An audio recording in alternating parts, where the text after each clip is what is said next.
everybody. This time we are going to look on how to make a basic HTTP server with Node.js and Typescript because it's interesting and it's fun and what's not. So basically, you need to have Node installed on your computer, and that's it. First of all, we'll be making a folder. Make new projects. Now inside projects, we will going to create the folder for our project. So in my case, it will be Node Express TypeScript. Now we can open it in VS Code, Node Express TypeScript. Right. Now that we're in the folder, we need to do some steps to initialize an npm or Node.js project. So first of all, we need to do npm init -y. This will create a package JSON.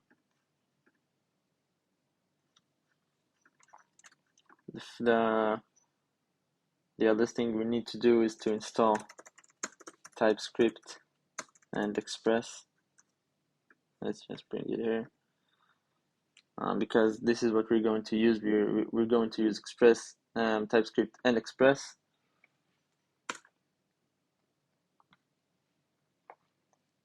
So let it build here. And the second thing we need to install is npm save dev. This is only for development reasons.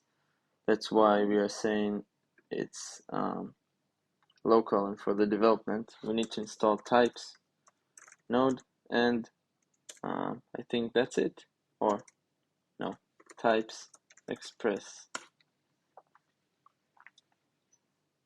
Yeah, okay. Yeah, and another thing we need to do is npx tsc init. This will create tsconfig JSON file. This is the configuration of the TypeScript itself. Here we're going to find the root directory. We're going to specify it on source, and we have the this there. Let's see, yeah, the out directory. Let's say that we're going to save it on distribution. So we need to create here a folder called source. This is the source code, and when we run the build command, it's going to compile the code from TypeScript to JavaScript, and it's going to put it on the distribution folder. So we don't need to create it; it will create it automatically. Now let's create a new file called index.typescript. Right. So we want to build a basic Express HTTP server. So we're going to import Express from Express. Next thing we want to do is to create an application.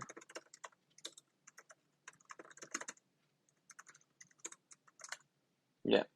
The next thing we want to do is to create a router. And notice how it automatically imported router from Express. Yeah, that's why TypeScript is so good. It gives you IntelliSense in your IDE. But let's wrap it under the main function.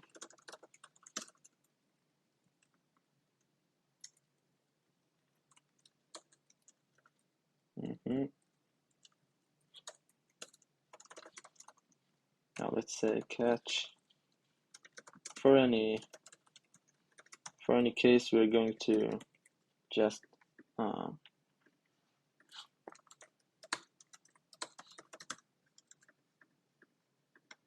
Oh, it's not an async function actually. So you just need to do something like this.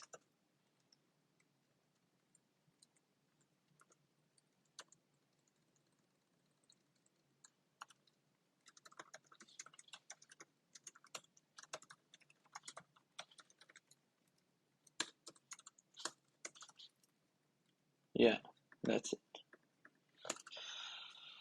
So now we have the application, we have the router.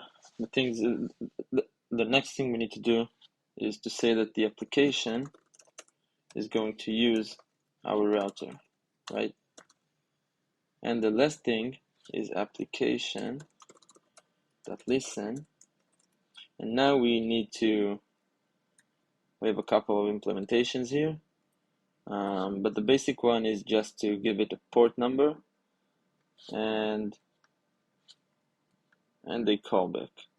It's optional, but you can specify a callback that says like, listen, I'm listening here, and it's all okay. So if we'll give it a port of 3000, and the callback will be running after the application is initialized. So we say listening on port 3000, right? Now let's add an endpoint that says only hello world. Let's send, right? That's it. You have an application and the router that says only one endpoint, and the application is going to use this router, so this endpoint will be binded to the application, and then you're telling the application to listen on port 3000, and of course this is the main function, and you're going to run the main function. So the next thing we want to do is, let's see, just a second. Yeah, we want to open the terminal, and now we want to run this file, but this is a TypeScript file. So if you're trying to do something like index.ts, you're going to get a lot of errors, and to load ES module, set type module, blah blah blah blah blah. Yeah, because they don't know how to compile the import from Express.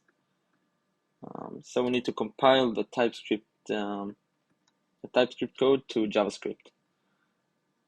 So let's add a couple of scripts under package.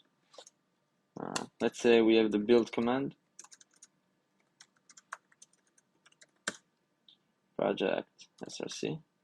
You don't need to specify the project because TypeScript will automatically recognize this tsconfig, and in the tsconfig we specified the root directory, so it always build the source code.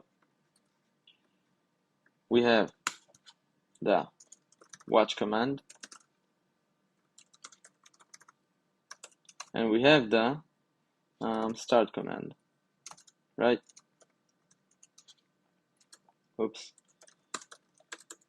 Dist.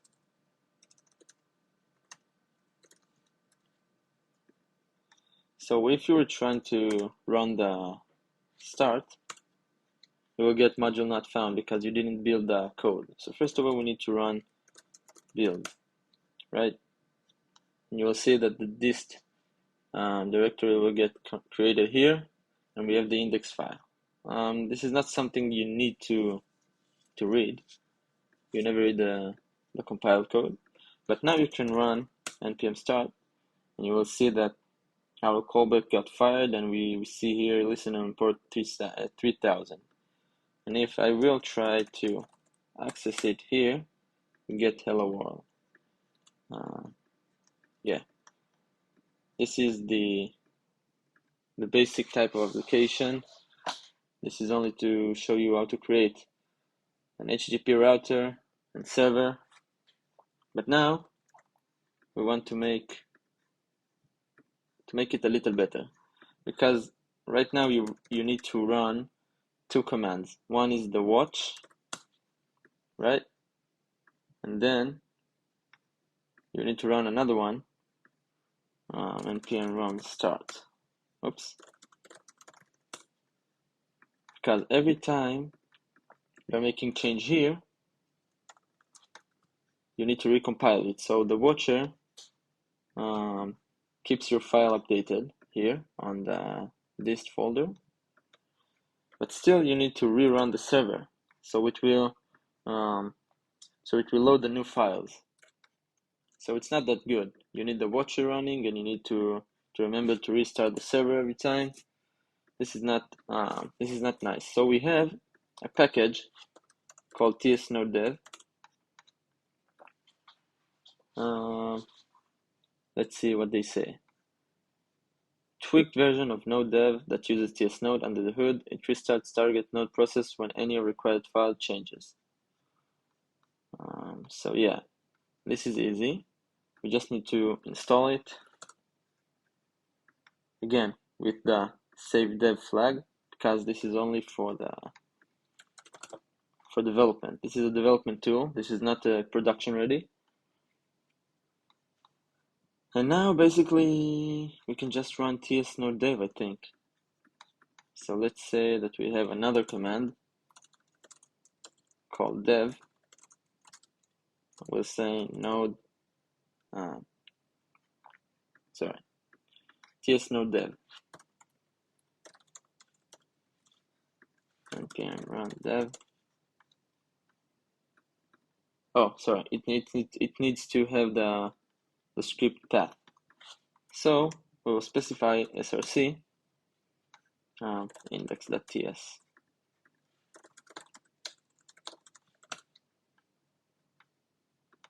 Okay, so now it's running, and I think every time we will update here, it will restart the server. You see, automatically. Yeah, so this is how you run the development code. And for any case, you have the watch command, and you have the build command for production, and the start command for production. Of course, in production, you may need to use another external tool to keep the server running. Yeah, but that's the basic example. From here, you can add routes, and of course, you can create another routes. And again, you can say application that use router 2.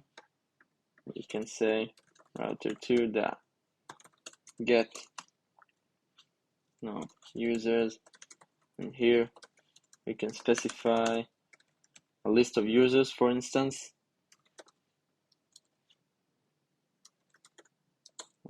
JSON, let's see, JSON. We're going to say users. So we have a list, we have an ID, and name is a string, right? So let's say John Doe,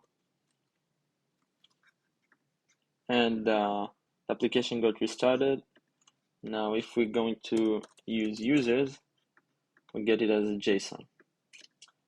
Yeah, that's it. Thank you very much.